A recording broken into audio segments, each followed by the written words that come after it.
Kiberxavfsizlikka tegishli milliy va xorijiy normativ-huquqiy hujjatlar tahlili. Ushbu qonunning asosiy vazifalari axborot erkinligi prinsiplari va kafolatlariga rioya etilishini, har kimning axborotni erkin va monealiksiz izlash, olish, tekshirish, tarqatish, foydalanish va saqlash huquqlari ro'yobga chiqarilishini, shuningdek, axborotning muhofaza qilinishini hamda shaxs, jamiyat va davlatning axborot borasidagi xavfsizligini ta'minlashdan iborat. Ushbu qonunda quyidagi asosiy tushunchalar qo'llaniladi: axborot manbalari va taqdim etilish shaklidan qat'iy nazar, shaxslar, predmetlar, faktlar, voqealar, hodisalar va jarayonlar to'g'risidagi ma'lumotlar, axborot mulkdori o'z mablag'iga yoki boshqa qonuniy yo'l bilan olingan axborotga egalik qiluvchi, undan foydalanuvchi va uni tasarruf etuvchi yuridik shaxs yoki jismoniy shaxs axborotni muhofaza etish, axborot borasidagi xavfsizlikka tahdidlarning oldini olish va ularning oqibatlarini bartaraf etish chora-tadbirlari va hokazolar.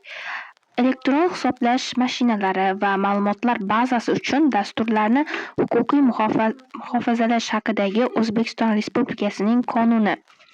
Ushbu qonun elektron hisoblash mashinalari uchun dasturlar va ma'lumotlar bazalarini yaratish, ularning huquqiy himoyasi va ulardan foydalanish bilan bog'liq munosabatlarni tartibga soladi. Qoraqalpog'iston Respublikasi elektron hisoblash mashinalari uchun yaratilgan dasturlar va ma'lumotlar bazalarining huquqiy himoyasi borasidagi munosabatlar Qoraqalpog'iston Respublikasining qonunchiligi bilan ham tartibga solinadi.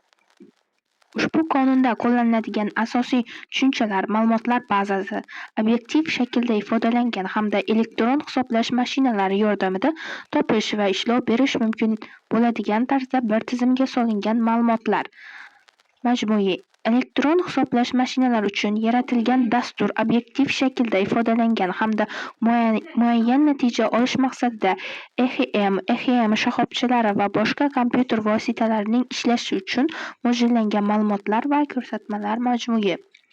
Boshlang'ich matn birorta dasturlash tilida yozilgan biron bir kompilyator qayta ishlanmagan matn. Obyektiv kodi boshlang'ich matnning mashina kodiga aylantirishi natijasiga yuzaga kelgan dastur.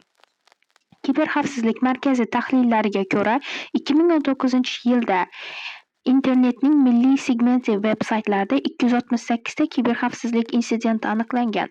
Bu raqamli olamdagi huquqbuzarliklar soni oldingi yilga qaraganda 44% kamaygan deganidir.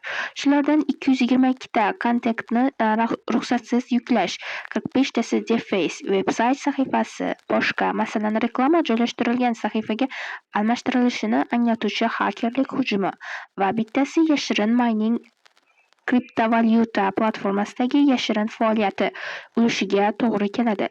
O'zbekiston Raqamli O'zbekiston 2030 dasturini ishlab chiqilishi va hayotga tatbiq etilishi eng avvalo puxta va mukammal tashkiliy huquqiy mexanizmlarni shakllantiruvchi, qolaversa innovatsion g'oyalar, texnologiyalar va ishlanmalarni joriy etish bo'yicha davlat organlari va tadbirkorlik subyektlarining uzviy hamkorligini ta'minlash, barcha soha va tarmoqlarda ishlab chiqarish va xizmat ko'rsatishni raqamli texnologiyalar bilan qamrab olish. Xavfsizlikni ta'minlash usullari bir tashkilot yoki sistemaning axborot xavfsizligini muhofaza qilish uchun ishlatiladigan qo'llanmalari va usullarni ifodalaydi. Bu usullar axborotlarni himoya qilish, muammo va xavfli holatlarni aniqlash, xavfsizlikni boshqarish va ta'minlash sohasida amalga oshirilishi kerak.